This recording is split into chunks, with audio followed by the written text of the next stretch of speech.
Me and my girlfriend are very, very good.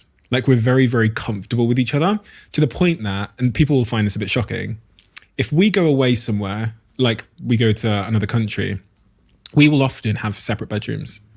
And because she will have her own space where she sets up all of her stuff. She likes to meditate and put her crystals out and all of this stuff. And I'll have my own room, my own bedroom, and then we'll sleep in the same bed, but we have our own space. And also, even if we go on holiday for a month, I might say to her halfway through the holiday, babe, I'm going to go in that direction for 5 days.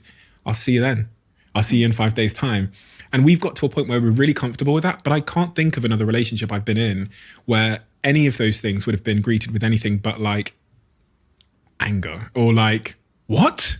You know what I mean? Yeah.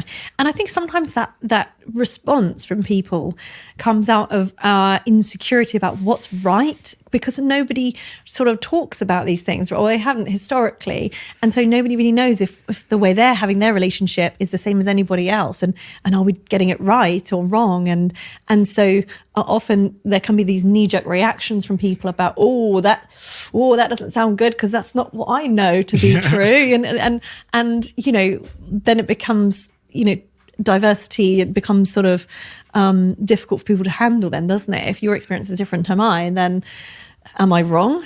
And people get really kind of upset about that. And this probably is destroying more relationships than we know, this social fake expectation of how it should be going for you. Whereas, in fact, much of what I read about in your book, and even this idea of having more words to describe how you feel, treating these things in a non-binary way, but just like reflecting on how do I feel? Not has he ticked the box of sending me roses today, but how do I feel? Yeah. This seems to be a much better way to navigate through life. Yeah, absolutely. And going with what you're dealing with at that point, rather than the world says we should be having dinner tonight and you should be buying me 10 roses. Therefore, we're getting this really wrong if it's not happening.